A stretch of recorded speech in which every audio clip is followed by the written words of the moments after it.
Hey guys, as you know, I've done a couple of videos talking about offset rims and why I think offset rims are the best rims to use for a wheel build, particularly on an electric mountain bike. Well, today I want to go over a list of 7 of what I consider to be the best alloy rims to use for an electric mountain bike wheel build. I'm going to go in and describe the rims a little bit, and then I'm going to show an analysis and a comparison where I go in and score the rims and rank them and come up ultimately with what I consider to be the overall best rim. So let's get into it. Now, just a couple of quick caveats before we get started. I'm assuming best means the best rim for an enduro style wheel build that's going to go on an electric mountain bike. I've included 7 offset rims for comparison. They're all alloy rims. I put on a DT Swiss 511 for comparison purposes only. The rims I've considered to be 29er rims here. Everything in here is just my personal opinion. I've not been compensated in any way, but I do own some WTB HTZ rims and some Raceface Arc 30, which I purchased with my own funds. I used the FreeSpoke software to do some of the calculations later in this video, and the information and data about the rims I got from online bike retailers on March 11, 2026. Now here's a list of all the rims I'm comparing in this comparison. At the top is the WTB HTZ I30, the Raceface Arc 30 HD Offset, Stansflow MK4, FSA Gradient, Reserve 30 HD, IBS Blackbird, Send, and Dartmoor Thunder. And as I said, the DT Swiss EX511 is also included. Also, I've shown here, I've summarized them by the material they're made from, how they're constructed, their offset, their weight, their price, and a couple of other things about the rims. First thing I want to talk about is how I did the comparison.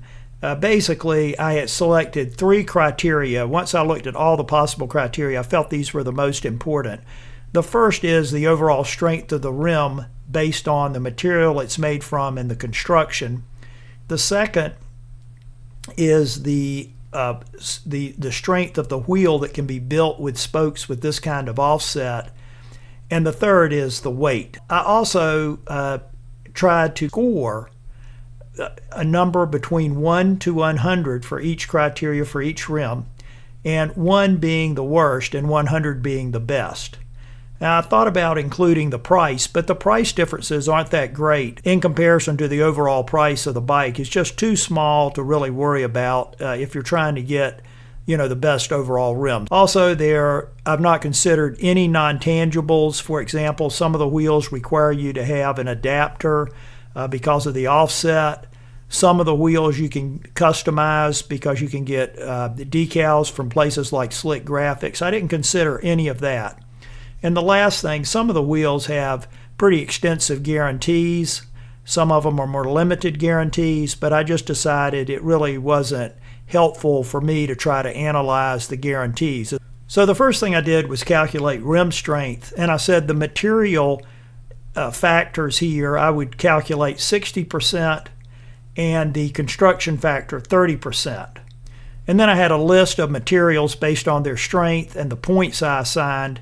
And then in going into the construction, I read about the rims, tried to do an analysis, and based on how strong I felt the rim was based on its construction methodology, I assigned a score. The material score was multiplied by 60%, and the construction score was multiplied by 40%. Those were added together, and that gave a ranking. And here are the results from that. As you can see, the rim that had the highest score is the WTB HTZ at 97, and it's followed closely by the Raceface Arc 30 at 91, and then third is the Reserve 30 at 89. Now, it's important to note that all 3 of those rims are constructed out of the strongest material. The MK4s are not in that category because their construction technique specifically describes that they are more designed to be a trail type rim and not an enduro type rim. So even though they're made out of very hard alloy, they did not get ranked as high. The next criteria I looked at was calculating the overall wheel strength. And in this, what I did, I went in and used the free spoke software, and based on the offset, I calculated the tension, the bracing angle, the angle at the rim, and the spoke length. Then the differences between the right and left spoke, I went in and did a calculation to assign a value, and then for those values, I went in and used for tension a 40% weighting, the bracing angle of 30%, the angle at the rim 20%, and the spoke length 10%, put all that together and came up with a final number. And when I calculate rim strength, as you would expect, because this is heavily related on the amount of the offset, the scoring is directly related to the amount of the offset. And because the WTB HTZ has a 6 millimeter offset, it got the highest ranking score of 87. Now, the IBIS Blackbird Sin 2 has a offset of 5, so it got the second highest score. And then the Raceface Arc 30 at 4.5 got a 70 score, and it ranked third. And the scores are directly related to the amount of the offset. But that gives you a good feel as to how strong a wheel set you can build with these rims. Now, the next thing I did was calculated the weight, and basically I said that each rim starts off with a score of 100, and the lightest rim in the category gets a score of 100. For rims that weigh more than the lightest, I basically reduced their score down. And the way I did that, for each 5 grams of weight, they lost 1 point.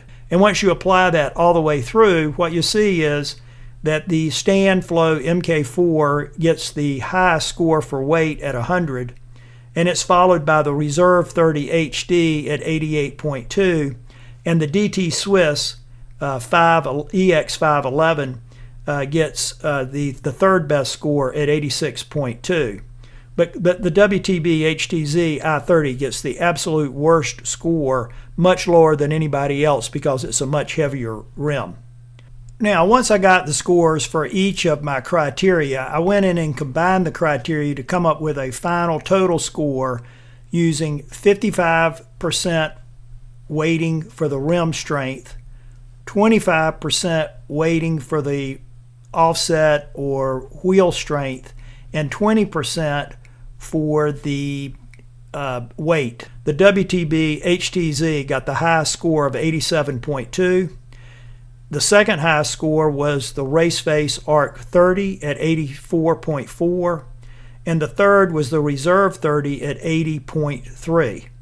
Now, you'll notice that all of the offset rims scored higher and pretty considerably higher than the DT Swiss 511, and that's because of the benefit, exclusively because of the benefit of the offset. Well, there you have it, guys. In my opinion, to build the strongest wheel for an enduro type electric mountain bike wheel, you need the WTB HTZ I30 rims.